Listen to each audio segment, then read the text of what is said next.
susceptible to disease. We have people, I'm sure, within a 5-mile radius of where many of us live who are also vulnerable populations who don't have access to care and treatment and prevention like the rest of us do. So I think it behooves us, if we have the opportunity, to sit this one out. My personal belief is that I will sit this out and try to support people how I can. Definitely. And we'll come back to Mr. Montalban. I hope he's still there. You've heard a lot of the conversation. What are some of your thoughts about what's going on and also how it plays into what's going on with your founding of Mindful Text and what you're trying to do? So I want to hear a little bit more about what you're doing just in terms of the Mindful Text concept and what your thoughts are on this. Yeah. So it's definitely some interesting times, right? Like my wife and I don't know how intense we should be practicing hygiene. Do we wash every single item we take into our place from outside? And, going into the more mathematical side, like do you count how long the virus is going to live on cardboard versus steel? And then do you separate the cardboard stuff from outside from the steel stuff? You're being mindful about everything that you're touching, right? Like so many different new things to pay attention to. I'm relatively young, so I'm self-quarantining pretty much only to make sure that the older people are taken care of. But still going on runs outside. A lot of other people seem to be going outside, but not congregating too closely in the park nearby.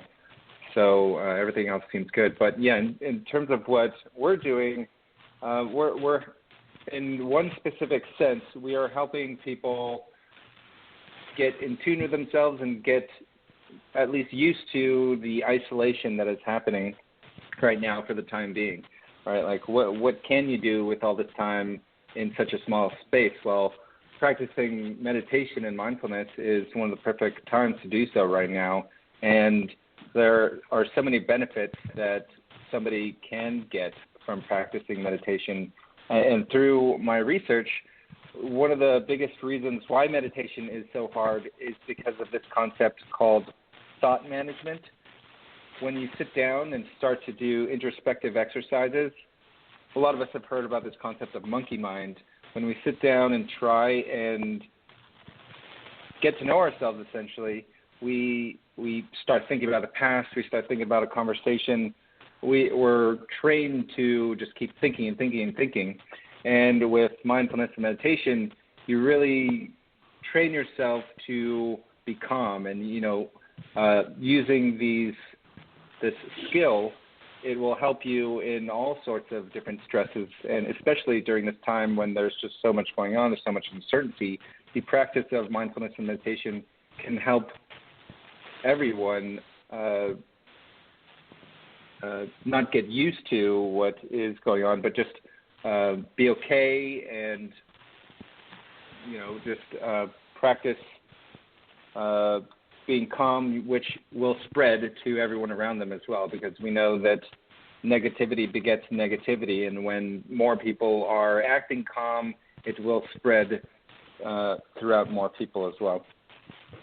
Yeah, definitely. I can definitely see that. Bobby, really quickly, and then I want to try to come back to some of the other folks, including a gentleman that is called in as well, who's a fellow podcaster and a comedian and everything. But Mark actually brought up a good point, which is that sometimes I wonder if people are not getting, and we've had some other scientists on as well, and pathologists, we're being told, to wash our hands, and definitely you should do that after you use it's common sense to use it after you use the bathroom and after different other times. But then there are some people that are concerned that maybe we're not getting a little bit too overly obsessed, like it's becoming obsessive compulsive when they're telling us, to wash your hands for 20 seconds or to separate the cardboard or to separate the mail and things of that nature. Is there any point where you are afraid that there might be some kind of push back on this and that people might feel that it's getting a little bit overly obsessive compulsive, for lack of a better term? And I know that we have to have these safety measures, but I was just wondering, as a scientist, what your thoughts are. Well, yeah, so I think people feel susceptible, or they feel that they're at risk when they see it, right? When COVID first came out, I said, this isn't like Ebola. People won't see, blood coming out of orifices or anything. So I don't know that people fully understand their risks. This attacks your lungs, but my mother was a nurse, and just in general, I washed my hands a lot. I think at minimum, even when the messaging first came out, whether it was from the World Health Organization or the CDC, they were telling people to wash their hands, mostly because we put our hands in our face a lot, right? And so these viruses are looking for some good places to jump in. That would be your mouth, your nose, your eyes. So I don't know that. I think this is also a result of being inundated with so many messages. I do think that people just might kind of get exhausted with it all. But, I mean, the fundamental messaging that I'm getting, even looking at the World Health Organization, CDC, some of the local health departments, is to practice good hygiene. So I don't think people know some of the most disgusting things you can touch are doorknobs and gas pumps and keypads for ATMs, or when you're at the grocery store and you're putting in your PIN number. Those are cesspools. So just making sure that you keep your hands clean. That the same thing we teach our 5-year-old kids. Don't cough on people.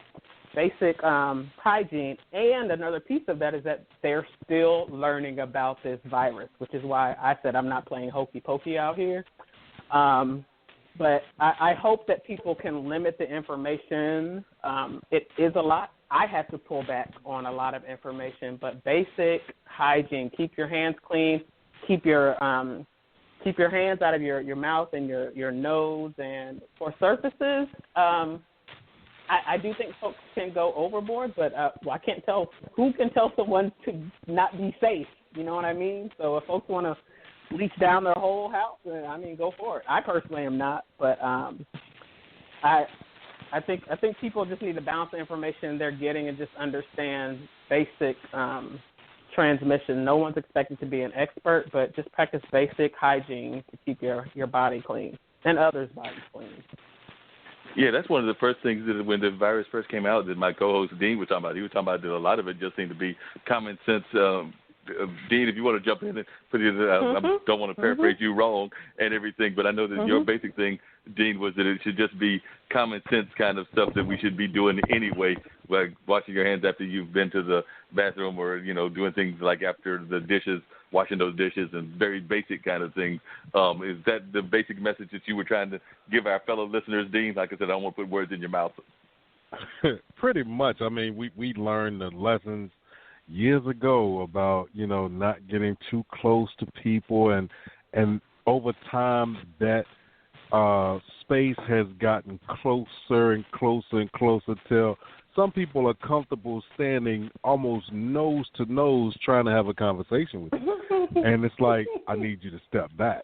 I can hear you from right there. I don't need you to be in my ear, literally, for me to hear you. When we use the restroom, when we touch certain surfaces, if you touch 5 or 6 different things, being able to wipe down those door handles and all of those things, because it's amazing as to how much we didn't pay attention to what we touched and didn't think anything about wiping it off on your shirt or on your pants, or even getting a napkin and just kind of wiping it off but not washing it off.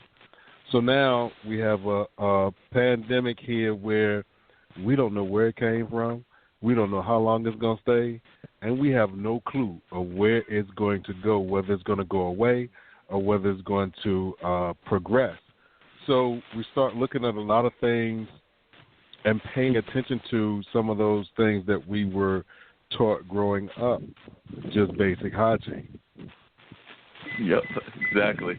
I agree with a lot of the things you said. I think, can I just add one more thing, Mark? I do want to add, you hit the nail on the head. You really, really did. I also want to add, when I say there are lots of unknowns with this virus, we don't know, like this virus might stay in the air for like an hour. Like we don't know that part yet. And so, there's basic hygiene for us to do. But if we learn that this virus, and again, I'm not a physician. I don't want to play one on TV.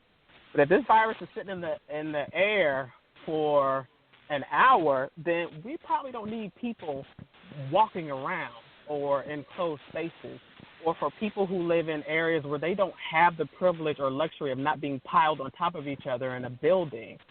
These are some of the things that we also need to know. But I feel that as the scientists are exploring and learning these things, basic hygiene is, we're smarter than we think. We're much smarter than we think. Definitely. I want to bring Kevin into the conversation as well and everything. Kevin, like I said, is a fellow podcaster, a fantasy football person, and things of that nature. We know that one of the industries that is being impacted big time is sports and things of that nature. So, Kevin, I know I met you through Kimberly, and Kimberly is on the call as well. Met you through the IBM TV folks. So, Kevin, tell us where you're calling from and what you're doing in terms of being quarantined and everything, and whether you're seeing people in your neighborhood wearing masks. Because I've noticed that most of the people I've seen here in the Durham area are wearing the mask, but I did go out and I've seen quite a few people that are not wearing the mask and not doing other things that people are telling them to do in the sense of gloves and things of that nature. So, Kevin, what about where you're at? Tell folks where you're at. Tell a little bit about your podcast and about the different things that you're involved in. Be glad to, Mark. How the hell are you, buddy? What's going on? Doing good. Good. I'm Kevin Gauthier. I live up in North Jersey. I'm in Secaucus, which is a stone's throw from Manhattan. I can see the skyline, right on my window. I'm a 10-minute train ride to the city. In fact, I work in the city. Worked, I should say. We all got sent home from work, as my wife did too. So we're both working from home now. And where I live, I do see a lot of people a lot of people are wearing the mask. I wear it when I'm in my building. I live in a complex development, 4 floors in each building. So when I go down to get my mail or my paper or whatever packages, I always wear the mask. And on the way to the car, we have a parking garage in our building, so we wear it in and around the garage. My wife, my daughter, we all wear it inside. Again, the building itself. Once you get outside, though, we take it off unless we're walking nearby people. I go for runs in my park in the area, which a lot of people are hanging around in. We try and give each other a wide berth.